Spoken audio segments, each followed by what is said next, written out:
All right, let's talk about how to navigate WorkCover.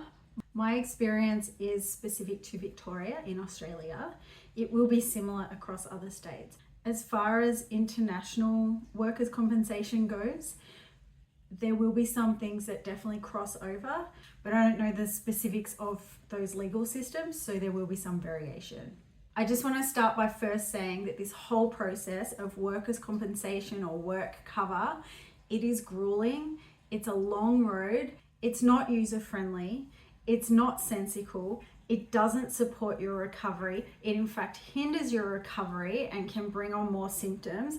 It can cause mental stress, emotional stress. It creates another mental load, and it gives you this whole element of more work to do because you're constantly having to justify yourself, defend yourself, and advocate for yourself. So none of what I'm about to give you are easy solutions, but this is just the knowledge to give you the power to go through the process and get the best outcome possible for you. So the first thing that we need to do when we've been injured at work and it's a head strike and we have a concussion is get that medical documentation. So this seems really obvious. Of course, we need the medical certificate, but we need that special certificate of capacity. Now, some doctors will be more competent at filling these out than others. Sometimes you have to actually tell them what to write. If they let you tell them, that's great. So when they're filling that out, see if they can be as specific as possible in terms of your symptoms and your current limitations. This is going to really help guide your return to work plan and what they expect you to do and not do. If your GP is not providing those certificates or not writing enough on them, see if you can get a physiotherapist to do it. Physios are really good because they have a lot more tests that they can be a little bit more targeted and specific in terms of concussion and concussion symptoms, and they're much better at writing documentation. Oftentimes you will need to ask them for an appointment just to write the document. It's worth it. Throw some money at the problem if you need to pay them to write a document for you, because it's their time as well that they have to spend, that's cutting into their appointment schedule. Do it. It's worth it. It's going to help you so much in the short and long term. In terms of medical practitioners, when it comes to concussion and getting that medical documentation, just go to as many as possible. I've had so many clinicians, probably about 15 in my 14 months post-concussion. The more clinicians you see, the more documentation you can gather, the more perspectives you can gather, and the less that they're able to decline you and deny you your needs of what you need with returning to work or taking time off. And I don't mean see 4 different physiotherapists. I mean see clinicians that specialize in different things. I have seen a couple of different physios that specialize either in concussion or vestibular issues. I've also seen different osteopaths that have different specialties, and I've seen a couple of different chiropractors that have different specialties. But I've also seen neuropsychologists, I've seen counselors, regular psychologists, I've engaged with a neuro-ophthalmologist. So every aspect of your symptoms and every system that's involved. So you might have gut issues as well, so see a dietitian. Get the opinion of someone from every angle of your post-concussion symptoms. Accumulate this catalogue of medical documentation from beginning to end, because you're going to need it later as well, and I'll talk to you about that a little bit down the track. The next thing you have to do is get legal advice. So a lot of lawyers for WorkCover won't help you until you're 12 months post-concussion. I found one that would help me really early on. I was only a couple of months post-concussion and she helped me from the beginning. It's a no-win, no-fee, and she's helped me this whole time. The reason they mostly don't help you before 12 months is because you can't claim your payout until you get to 12 months. Like if you still have deficit and still symptomatic after 12 months, then you're eligible to, with a lawyer, apply for compensation. This is like a lump sum payout. My lawyer, I'm not sure what the rationale was, but she agreed to help me from the beginning, and we have gotten past 12 months and we are going through that process now of applying for compensation. She's been a godsend. She's given me advice on all sorts of different things that have popped up throughout the whole time, and it's just great to have someone that you can ask questions to and get that legal perspective. Like, where do I stand from a legal perspective? So here's some of the legal aspects of WorkCover that I do know and I can give you advice on. Your employer is obligated to provide you with a suitable offer of employment for 12 months post-injury. So that means that they are legally bound to keep you employed and to comply with your certificate of capacity that one of your treating clinicians writes, and they stipulate on there what you can and can't do, your limitations, including hours and days. There are many employers out there that are not very supportive. They will try and pressure you while you're at work to push outside the boundary of your certificate of capacity, or they may just even be really slack with doing the paperwork. So this is why you need a lawyer, but there's also, we have WorkCover Assist. It's a separate line and you can call them for advice. I've actually called them before and they were really, really helpful and really nice. They'll try and help you as much as they can to at least facilitate you getting the right information and being led in the right direction. Your employer cannot terminate your employment before 12 months, but once it gets to 12 months and you are still working under your capacity of what the original role was, they are allowed to terminate your employment. Welcome to Australian WorkCover law, where they protect the employer more than the employee. Your whole life might have been derailed, possibly permanently, by a head injury, but your employer is allowed to discard you after 12 months and you can just suffer and carry on your own without them. Sometimes this could be for the better and it can actually be helpful just to sever ties and have a fresh start. So we want to also just stay positive about whatever situation we're in, but it's not easy. None of this process is easy. So after 12 months, if you're still not working to your full hours, your employer is legally allowed to terminate your employment, or they might do what my employer did and they didn't terminate my employment. They withdrew their offer of suitable employment and they said to me, your job is here, but don't come into work until you're 100% and you can do 100% of your hours and duties. So it's them not looking bad for terminating someone that they injured and derailed, but then being able to fill your position with someone else. And look, at the end of the day, I understand where they're coming from because they weren't able to backfill my absent hours, and the whole team for 12 months was covering and filling this gap. We're already understaffed in the public health system. They needed someone who could do the job full time, and that's fair enough. I just wish they had have actually terminated my employment, because now all my annual leave is sitting there being held hostage and I have to just wait until they actually terminate, which I suspect that they will do in the coming months. So when you're terminated, the insurance company still has to continue to pay your wages. If you resign, they don't. So it's just not advisable. It's the worst thing you can do, because then you lose that financial support which you are entitled to. Whatever you do, don't resign from your job. I came so close to resigning, but my advice to you would be to just take time off if it's all getting too much. I was so overloaded. I was pushing too hard for a recovery, and I was working more hours than I could handle, and I was being pushed to work even more hours than I could handle. And I was stressed because I was trying to communicate that I wasn't coping, and I felt like I wasn't believed, and I'm pretty sure I wasn't believed.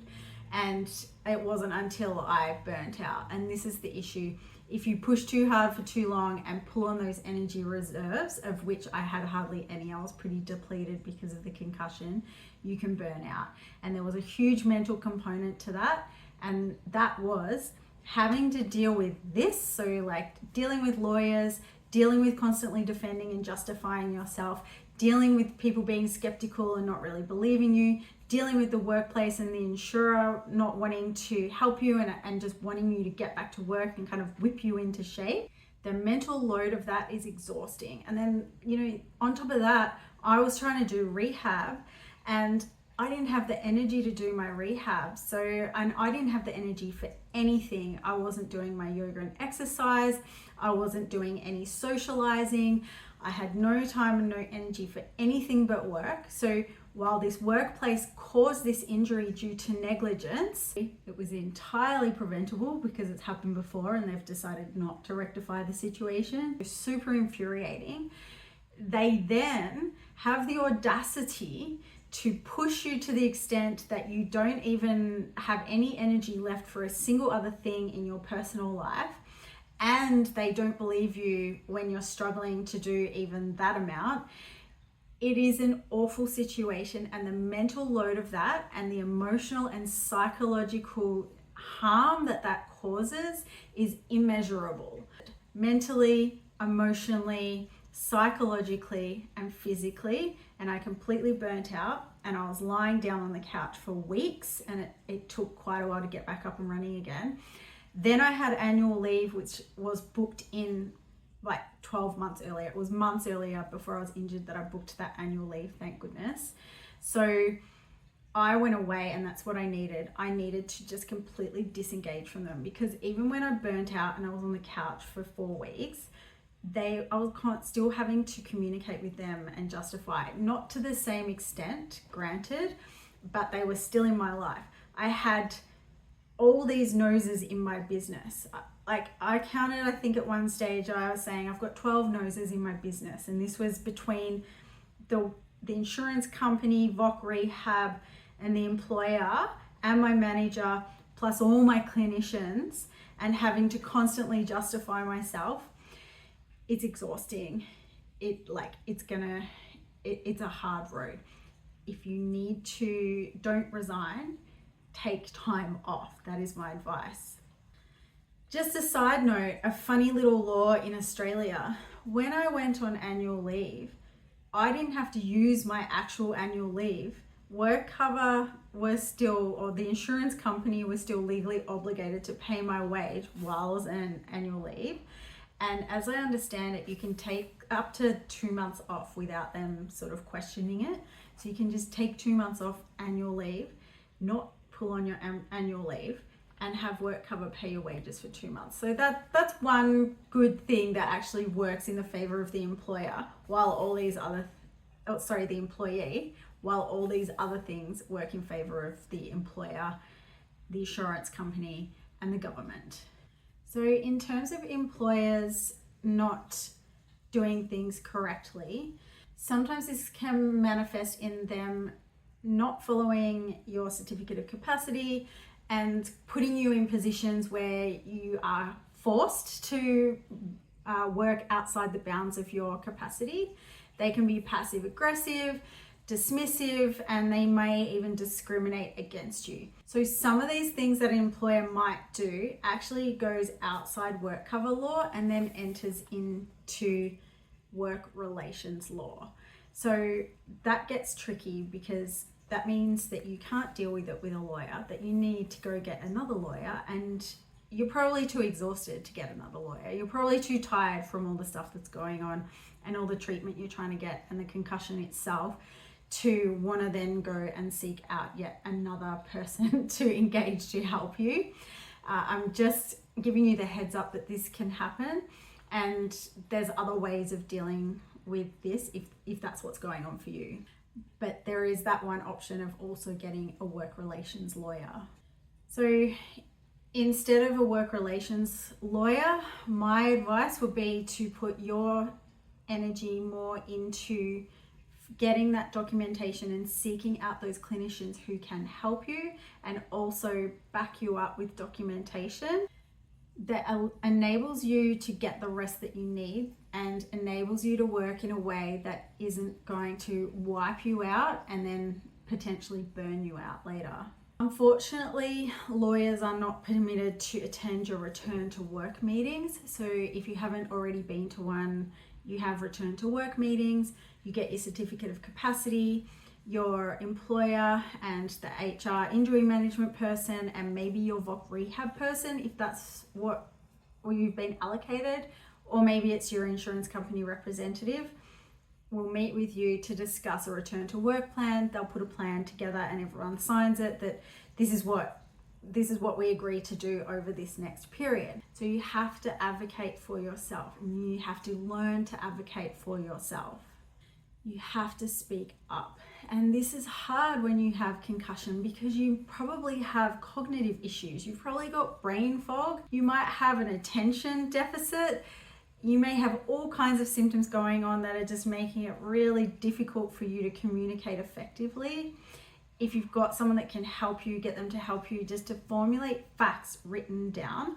When I had a meeting coming up that I knew was going to be tricky, I would always write everything down and just literally read stuff off so that I didn't actually have to think about it, and just keep going back to the facts. They can't deny facts and they can't deny medical documentation. They are legally obligated to comply with that. And if they're not, that's okay, but you don't have to be coerced into working outside the scope of what's stipulated in your work capacity and your certificate of capacity. Make sure you stand your ground and don't agree to anything that's outside of the parameters of your capacity and outside the parameters of your certificate of capacity.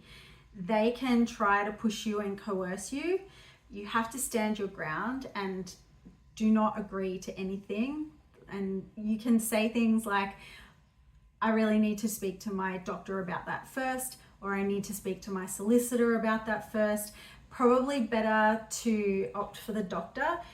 You only want to pull the solicitor card when you really need to, and it should be more associated with processes as opposed to symptoms. Anything that's like symptom related and you feeling like you can't do something, always opt back for the doctor. My physio has said that I shouldn't do this, and I really want to follow what they say because I've been feeling dreadful and I want to get better. Things like that. In terms of what you've agreed to do in your return to work plan, and in terms of what your certificate capacity outlines that you can and can't do, make sure that you're doing the right thing so that there can't be any dispute on your integrity and whether you are actually trying to comply with your medical advice and with what's been agreed. Another thing that can help is in between the meetings to be getting documentation from your clinicians and email it to them so that you're constantly updating them and they're constantly getting medical documents outlining what's going on with you and what you can and can't do. This all helps build up to the meeting so that when you go to the meetings, some of these things aren't news to them, they've got an idea, and again, it's a legal document and they can't deny it. You are going to need stress management strategies. As I said earlier, this is a grueling process. It's not fun. There's nothing good about it. There's constant stresses. There's constant battles with the insurance company who doesn't believe you, or even if they do believe you, they don't care about you. They care about their money and they don't want to pay you because they're blood-sucking parasites who just like to take people's money and don't care about their suffering. So they will push you as much as they can get away with. Make sure if they're doing that, that you stand your ground. Get your solicitor onto them if they're pulling any stunts. You're going to need breath exercises and some sort of yoga. So depending on your physical capabilities, even chair yoga, lying down yoga poses, paired with breath work, you're going to need something that can help calm down your nervous system. So either way, when you have post-concussion syndrome, your nervous system is inflamed and it is reactive as it is. Things are dysfunctional. Adding stress on top of that is going to make things go even more haywire. There's going to be a bigger alarm going off in your brain. You have to find ways to calm that nervous system down, activate the parasympathetic nervous system. I've got other videos on just that topic in my channel. Make sure you're doing something to calm down, and that doesn't involve alcohol or any other kind of artificial stimulant. It is the last thing you need when you have concussion. Get counseling, do anything that involves nurturing yourself and comforting yourself. If you have the energy, I didn't, I was exhausted, but if you do have any energy, go to a rage room. That you will be enraged by this process at some stage, 100%, and you've got to find ways to manage your stress and release that rage. I had a friend who had experienced a concussion before and knew exactly what it was like. And I actually don't know what I would have done if I didn't have her to talk to. She saw me through, so one of the most stressful periods that I was going through dealing with WorkCover and my employer, I was able to talk to her nearly every day, and it was just so helpful to have someone to talk to. I also had access to counseling, so if you need that kind of debrief, definitely access it. Otherwise, you're going to go insane. You're going to do some psychological harm to yourself. This process will strain your relationships. Your partner will get sick of hearing about it. They'll also get sick of you being sick, and they'll have difficulty dealing with it because they'll feel helpless and unable to help you. Then other issues come up, such as you forgetting things all the time, or other things associated with your symptoms that makes you a little bit dysfunctional. That's going to be hard for them as well. Add kids on top of that if you're not able to pull your weight with the kids, or if you're getting irritable, or if you're just so tired and disengaged. It's so harmful on your relationships. You've got to put things into place. You've got to communicate with your partner, get counseling, get support, get them to get support. You've got to put some things in place to try to keep it together and not let this thing tear your whole life down. Going away was the best thing I ever did, and while I was away, I went to a health treatment center, and that was amazing. It actually made such a difference to me. I know not everyone has access to doing that, but just think outside the box. Is there a friend you can go and visit for a number of weeks? Is there something that you can do just to take a big break? And you take as long as you need. Like for me, it ended up being like a total of like 2 months off. So think about it in terms of your whole life. If taking 2 months off saves you years of having prolonged symptoms, then do it. You should never be in a position where you are putting your employer and their business needs ahead of your health, and that includes your mental health. That was a mistake that I made. It can be really difficult because you're trying to represent yourself with integrity and in a good way. But at the end of the day, you're not the same as you were before this head injury, and people are just going to have to adjust to the idea, and so are you, that you need support and you need to back off from life. And it sucks, but it's just the only way that it can be for some of that time, so that your body and your brain and your nervous system can get ahead and a chance to recover.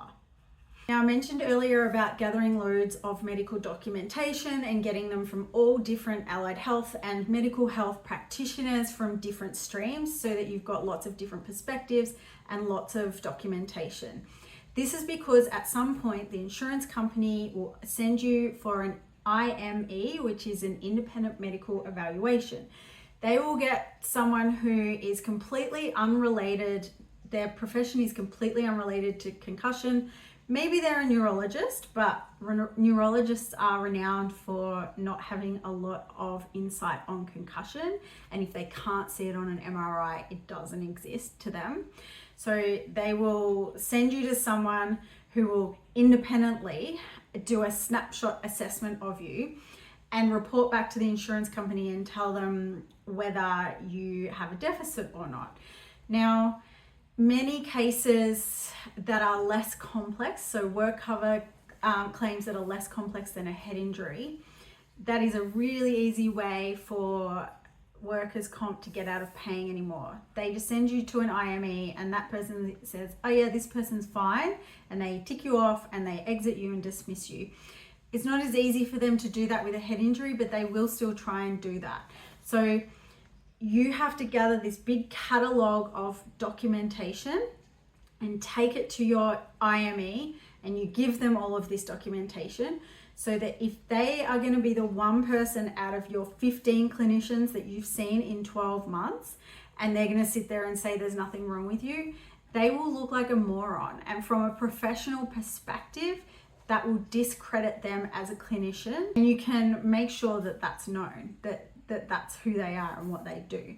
So they're less likely to deny you or dismiss you if you have a lot of medical documentation that supports your condition is in fact authentic and you're not just making it up or being lazy, which is this really awful stigma that gets put on people that have long-term injuries or invisible chronic illness. The other thing to do before your IME is to do something that flares your symptoms.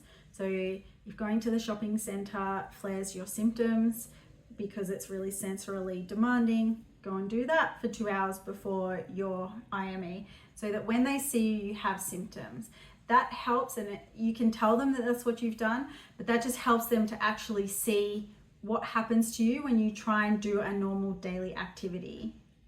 So that's it for now. I think I've covered off on a lot, and as you can see, I'm very passionate about this topic.